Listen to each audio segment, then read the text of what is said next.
rocketing teams like BNK FEARX right to the top of the standings as things are still relatively close. But the Inspire Arena is going to erupt. It is now time for pick and ban for game number 1 of this LCK Roadshow T1 homestand once again on this beautiful Sunday. And we're going to be banning away Pantheon. Understandably so. Yeah, makes a lot of sense. Bard going to be banned to no surprise. Actually, by a large margin, the most banned champion against T1 at this point. Oh, yeah. For good reason. Pantheon, Karma coming through. Karma one that I think BNK FEARX, with how they love to play the 2v2, would love to get their hands on, but not going to happen. Jarvan then coming out. The Jarvan ban's interesting. Do you think that BNK FEARX are happy with leaving Varus open? That's my question. No, probably not. That is something they ban a lot. And I think it really messes with the 2v2 matchup. So I would assume they want to ban that. Wow. T1 banned Rumble, Aux. Yeah. I can't believe it. They have been notorious for failing to ban Rumble in the past. This time around, they do get rid of it on the first pick side as well. So the problem here is Varus is at the forefront of the mind, but so is Orianna. And so I imagine T1 could just lean towards that as a first pick. I did just write it down. Yeah. We know Faker enjoys the Azir, but Orianna's banned so much. And I think so a lot of these bans that we see are very common. Jarvan is the one that, although it's pretty common, that's the one we normally see dropped. And they will deny the Nocturne here, not just as a pairing with the Orianna, but also Oner.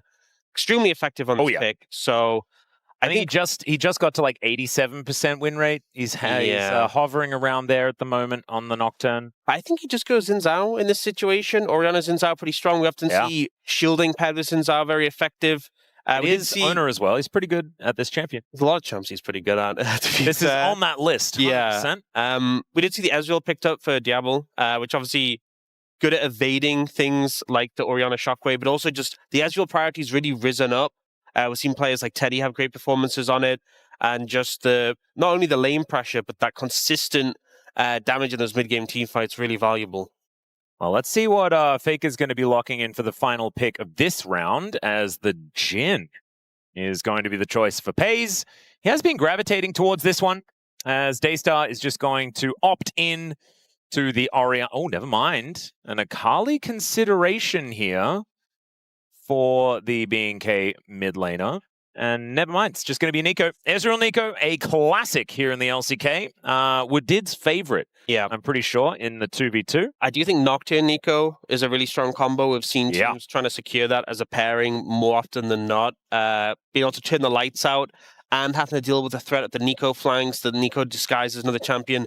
It really makes it difficult to survive as a backliner. And already T1 has invested into Jhin, Orianna, who are mobile backliners. That being said, Jhin can operate at a really safe distance where it can be a bit difficult for the Nocturne to go in and have follow-up. And Orianna has a lot of options in terms of defensive itemization to keep yourself safe. Now, Akali comes through as a ban, which I think, we saw hovered, but that paired with this dive threat, absolutely, you want to get rid of it. Now, for BNK's bans, Nautilus Pyke, to me, I understand the respect for Keria's Pyke 100%, but when you're playing the Neeko Ezreal, I feel like both champs have a pretty decent amount of safety and a good amount of poke. If you play into Nautilus Pyke, I feel like you should have lane pressure constantly. It's going to be harder to get out of the lane, and also you're not going to be that threatened, especially by the Nautilus, because you can block the dredge line with the clone. Aurelion Sol! Wow, yeah, that just... Okay. Yeah, I feel like every pick we've had so far, pretty standard, pretty expected, no big surprises, and then just the Aurelion Sol slam. But his name is Daystar, and it's a very celestial champion. I think it makes complete thematic sense. Beautiful. I love that. Synergy between his name and the champion. As a blind pick, Jayce is not really all that surprising here. Doran going to be adding a lot of extra range to this composition as well. But can also really stand his own. Obviously, there is still... Oh, that is an Alistar for Keria. Yeah, I mean, Keria's Alistar has been notorious for a very long time, but it won't necessarily be the most powerful lane, and the Yorick was the most face-up thing that we've seen in a very long time. They banned the Akali instead of protecting a potential Jayce pickup, and obviously they didn't have the first pick immediately after that ban phase, and so the Jayce could have come in then instead, and so the counter pick is going to be there. So, a little bit of a tidbit for Daystar. He does have 10 career games on Aurelion Sol with a 70% win rate. So definitely something he has experience on, but for pocket pick coming through. There we go. I think everything else BNK FEARX has makes a lot of sense, like the Yorick into the Jayce. The Aurelion Sol is obviously a pocket pick. We'll see how that is able to perform, gives a good amount of scaling, but you know, can be a little bit vulnerable if you get engaged on, which is maybe why they wanted to go for the Alistar on the side of T1. But the Alistar is, you know, obviously a pick that Keria is very proficient on, but you are going to get pressured out in lane pretty hard. We've seen teams drifting away from Alistar because of that, because of just the harass and the value of having Prio in the 2v2. It does mean they have set up, though, for the Orianna Shockwave and a form of engage more than just a Xin Zhao charging in. So maybe they felt like they had a lack in that department, and that's why they opted to prioritize it there. Yeah, I'm very curious about how they're going to be able to play this one out. I feel like we've got our own little APA, you know, here in the LCK. Very, very fun, as Daystar will be bringing out the Aurelion Sol. Spooky Nocturne as well. Definitely the best skin choice. As let's get onto the Rift for game number 1 of this LCK Roadshow.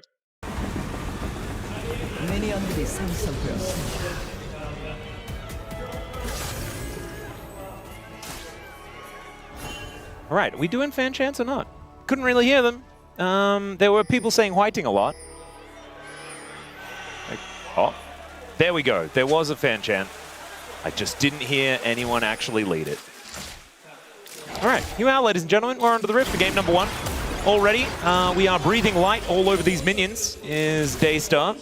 Well, let's see how Faker's going to be able to play this one out. Obviously, Orianna is a pretty powerful laner in general, as Keria just walks towards Kellin menacingly, headbutt in hand, ready to fight.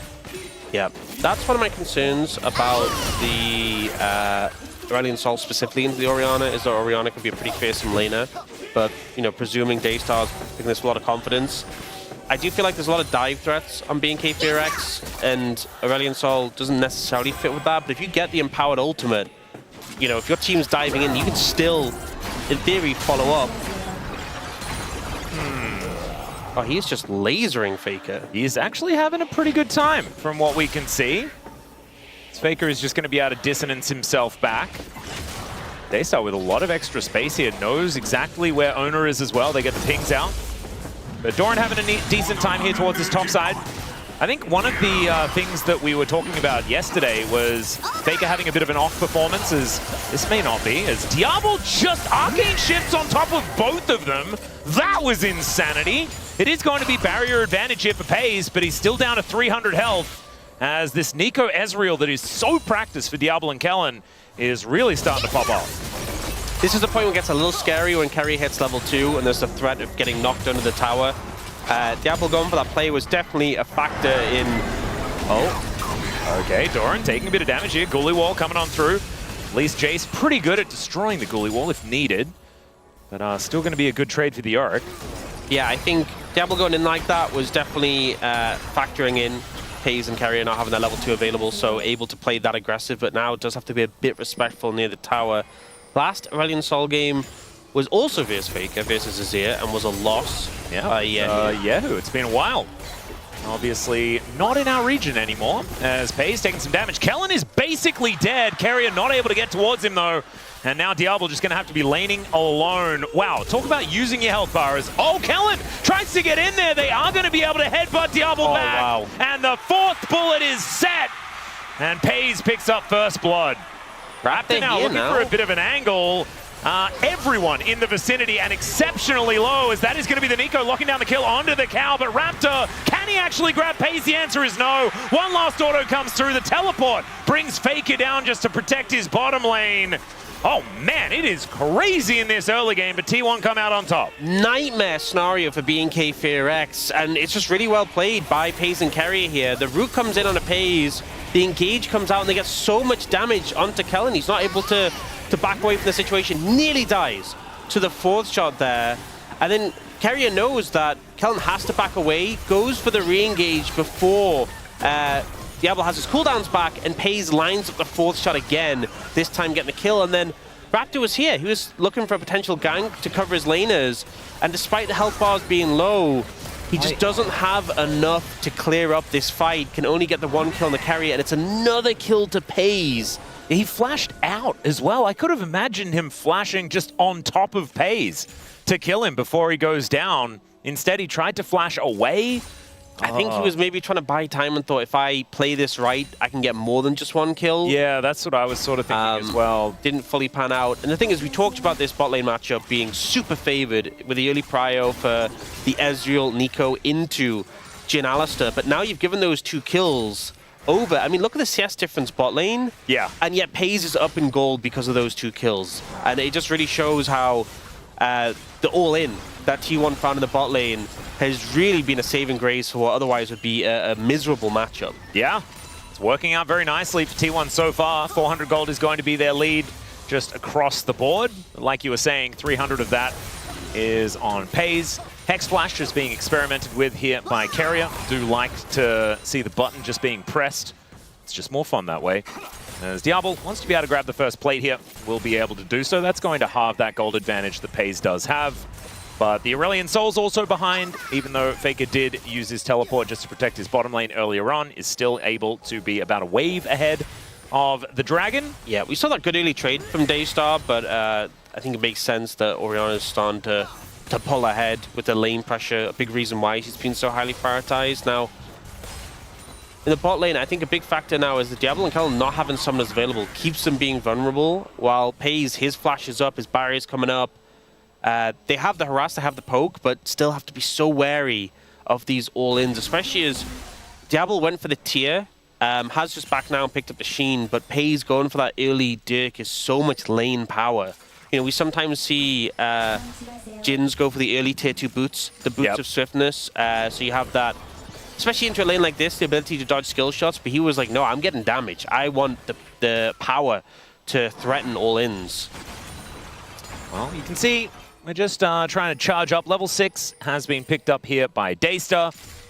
Obviously, Aurelion Sol has a pretty impactful ultimate. And we'll see whether Daystar can find some angles to use it. As Faker doesn't really mind getting breathed on, as it looks like here. Not really taking too much damage from that Breath of Light at this point in time, and is actually doing a lot with that dissonance right now. Diable connecting some of these Mystic shots quite nicely in this bottom lane, despite Kellin's absence. Captive Audience is just going to get procced here. Raptor will be taking down this first Drake of the game, so BNK, against the flow of play, is kind of what it feels like, but will be able to take the Dragon for themselves, although Keria will spot it out. Oner's coming over. And no flashes there for Raptor. He does have the Paranoia. Let's see whether he can use it, as Oner just comes in and steals his lunch money. Kellin coming on over, seeing what he can do, but he's not there in time. It's a kill and a Dragon, and Oner just walks away. Yeah, I think BNK FEARX getting challenged on that, obviously didn't anticipate it with the bot lane prio, but it was just an easy move in from Oner, picks up the smite, gets the kill as well. I think obviously, you know, in hindsight, go for that Dragon ends up being a mistake, but Raptor's ult was popped. I feel like he should have just like ulted to Keria. Yeah. To try and, I mean, at least if Keria gets the kill, it's better than him, but he kind of just sits in the pit and lets Oner take it. Maybe he was worried about giving Peyz another kill. Either way, it's a big advantage for T1 to get that Dragon pretty much for free and a kill onto their jungler on top of that. Nice pulverize there from Keria as well, but will be taking a fair bit of damage. Doesn't have the Unbreakable Will just yet, as Diable really would have liked to hit that Mystic shot, but does not. Still, I don't think it would have killed Keria, but allows them to do a bit more in the lane if it had have worked out. I'm going to have a look at this one more time. As Oner, yeah, he's on vision, but I think Raptor just wanted to be able to get in here and take it away, pairing the smite with his Q perhaps, but even so, Oner was able to come in and smite that one away and also kill Nocturne, who had no flash. Peyz now taking a fair bit of damage, but so is Kellin. who is able to flash himself out of the way. Oner is moving down. They once again have information of it, but what can they do about it as Raptor, no paranoia available, and Diable's in a very awkward spot. Peyz in on about 2 health as they do take down the Neeko, and Diable just doesn't have the health bar to chase them down. So many skirmishes around the bot lane. We've seen T1 members on such low health. We even see Keria TPing out to make sure he doesn't get picked up. Just feels like BNK FEARX, if a couple of things went a little bit more correct for them, they'd be in a much better position. Now they're looking for Faker. Yeah. There is the descent as Faker just walks on out of there. And Daystar will be able to at least clear out the wave. BNK's composition does scale quite nicely, right? I think the Yorick is going to have control of side lanes theoretically later on. The problem is right now, T1 are in such a good position, and their composition is also not exactly the worst later on in the game because they have the Alistar to set up for these teamfights. Orianna obviously scales very, very nicely, and even Jayce will be able to provide a lot of that much-needed damage that a lot of these Jhin compositions do really like. Although I think Peyz in a position now where I don't think he's going to be wanting for damage. Yeah, and Kellin nearly taking out Peyz there, but just not quite enough damage. Must feel frustrating with how low they end up in terms of health. I will say, you know, often we see the Neeko do really well into like Nautilus because you can block the engage with your clone, but the Alistar just kind of ignores it. Yeah. You know, if you clone, when the combo comes in, you and your clone get knocked up. And Kellin struggling to stay alive while putting down this pressure. Obviously, there is a lot of poke from this Neeko, but it just takes one big all-in to really turn it around. And we've seen that multiple times now. Ghostblade already completed on Peyz as well as a big spike. Yeah, allows him to get that little bit of extra movement speed as well. As True Shot Barrage is going to soften up the wave, but does not stop the back of Peyz. Will be able to get himself back home. Is it going to be boots too? Not quite yet. Never mind. He is going to be aiming for them, but those steel caps just a little bit further away. Oner moving down. We'll be able to find Clear here on the top side of the map, who did have a good ward to avoid the dive, but is still unable to stick around his wave, as that plate will go over to Doran, and they are able to stop Clear's back. Man, that is so frustrating. I think it's just adding to the list of problems the BNK FEARX have right now. Bot lane not going how you wanted. Top lane is now at a sizable deficit. We know that obviously Yorick starts to pick up in terms of this matchup, but that hasn't really happened yet. Doran's been doing really well. And mid lane, I know it's Aurelion Sol, I know it's a pick that obviously scales well, but so does Orianna, and this Orianna has already generated a pretty good lead. Yeah, I mean, 330 gold is not exactly the most as Captive Audience comes on through. Diable is arcane shifting forward, though, as he really likes to do. Will hit that last Mystic shot as well, putting Peyz at 50%. Still no Trinity Force yet here for Diable. Does want to hit those 2 items, as we talk about all the time, in order to feel good. But still hasn't got one just yet. As Raptor this time does have Paranoia if BNK FEARX want to find anything here in this bottom lane, but I don't think a dive is going to be something that they can do, and there is full information over here for T1. True Shot Barrage is going to soften up Peyz one more time. Okay, some good poke. Yeah, and there is the engage. Wind became lightning, and down goes the Ezreal. The Paranoia is actually going to be used in mid lane, though, as they take down Faker. Kellin now trying to get out, but he will not be able to. And so it's a 2-for-1. As Raptor decided mid lane was going to be more important than trying to fight that bottom lane skirmish. As Keria going to discover this Nocturne. Over the wall goes Oner with the audacious charge, and down will go this Nocturne. Man, Oner is having an absolute day out alongside Keria here today. And I feel like BNK FEARX just splitting their focus too much in this situation. There's a lot of conditions here. So firstly, Raptor's looking mid at this point when his bot lane are playing really far up. So he's already moved off, and his bot lane just end up getting engaged on because they already pushed so aggressively in the river. They both die, and sure, you get Faker in return, but it just really isn't worth. You know, you're down in terms of numbers, and then Raptor tries to move in here and just walk straight into Keria. He's on vision. He's very away. Just cleared a control ward and gets swept up here. I mean, it's a great setup by the support of T1, but I think BNK FEARX just, you know, need to sort of, if you respect T1, like if you're playing around mid, that's fine if you want to use your Paranoia there, but that means bot lane needs to back away and give some respect. Another factor here, so Doran just used his TP now, but his TP was up and available for that dragon. So there was a chance that Doran could get a TP off and it would be a 5v4. I think there was just a lot of things that made that dragon difficult. And I don't think the attempt on Faker mid was bad. It's just you have to set the conditions up better. You can't be having your bot lane overextended while that happens. Yeah, you can't split that focus, especially when you are falling behind. And speaking of behind, I mean, it's almost a 5,000 gold lead at this point in time.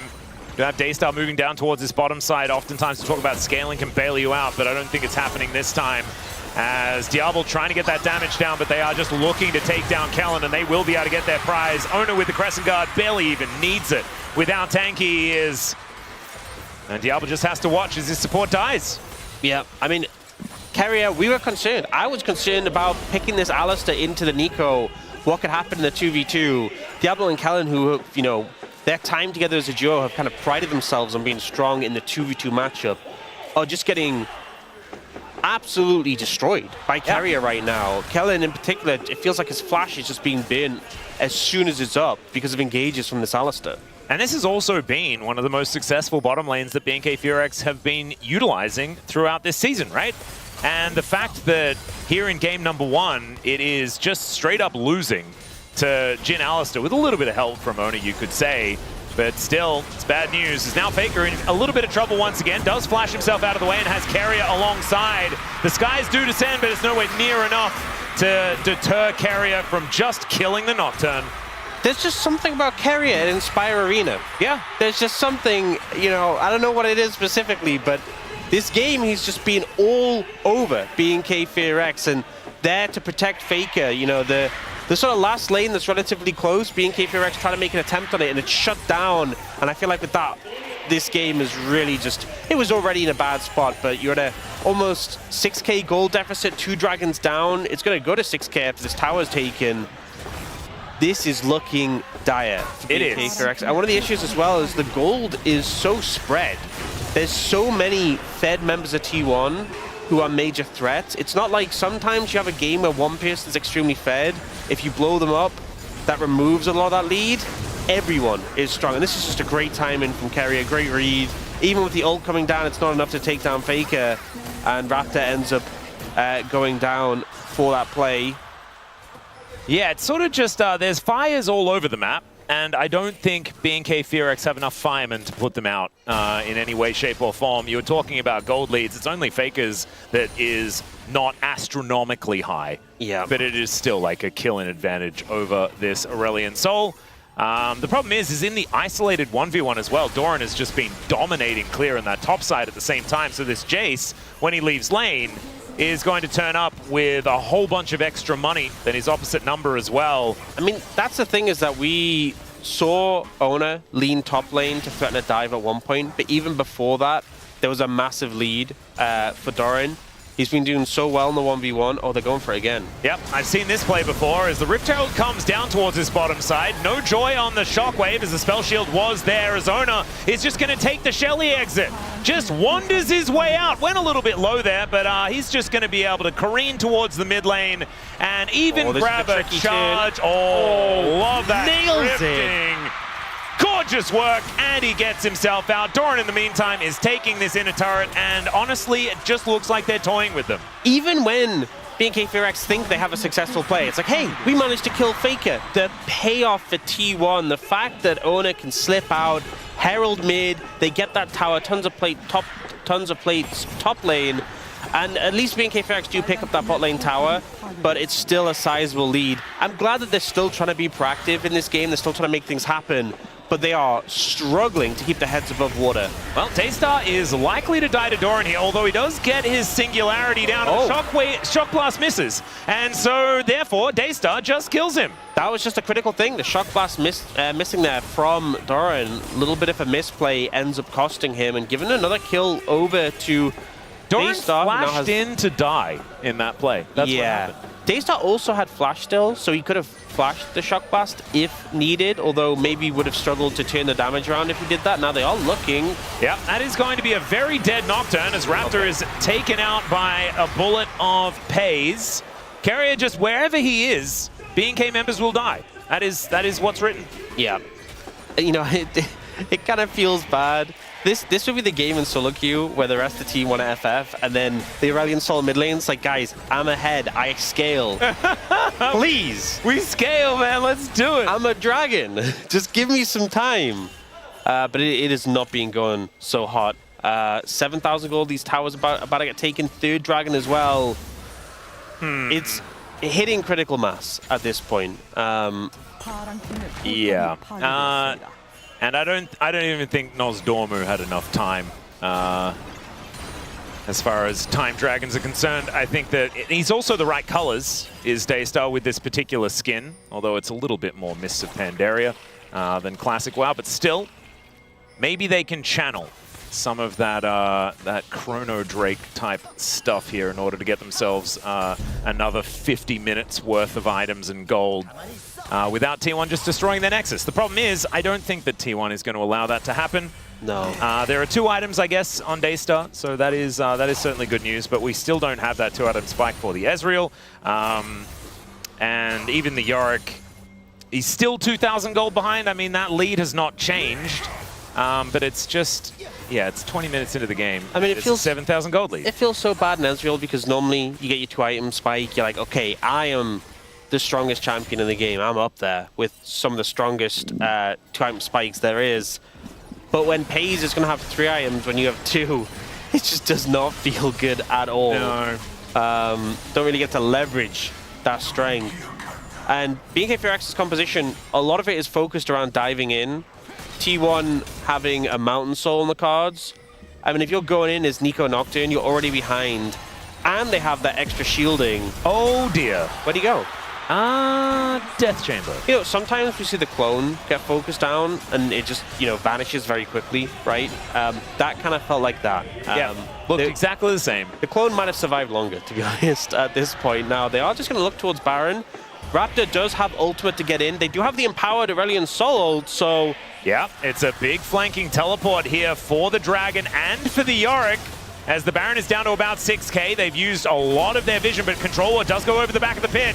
In goes the Nocturne now, as they do manage to find the ulti, but the Aurelion Sol's just dead. They take down Faker one more time, but we've seen that doesn't bother T1 too much, as they will be able to take down Diable as well, and Raptor takes a shock blast on his way out. I feel like Raptor's just been running away this entire game. A 1 for 2 so far in favor of T1. They also get themselves the Baron, and regardless of what happens after this, I feel like they're going to be feeling very, very good about the outcome of this one. As the curtain call comes in, one of the bullets, make it 2, are going to connect there, and Oner is also able to tidy up Raptor. Yeah, Kellin had died earlier in that explosion of Neeko damage, and so I'm going to call it an ace, even though Kellin is just respawned a little bit too quickly. I think that was the sort of play that BNK FEARX kind of had to go for. Obviously, this is Kellin getting picked.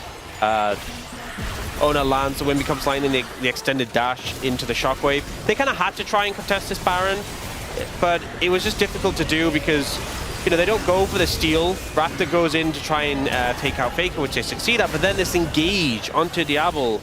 The Ezreal just doesn't get to play the game. The target selection is so good from T1. Doran also, this time, taking out Daystar, getting revenge for that earlier solo kill. And with a 10,000 gold lead, this game is just closed. It's pretty cooked.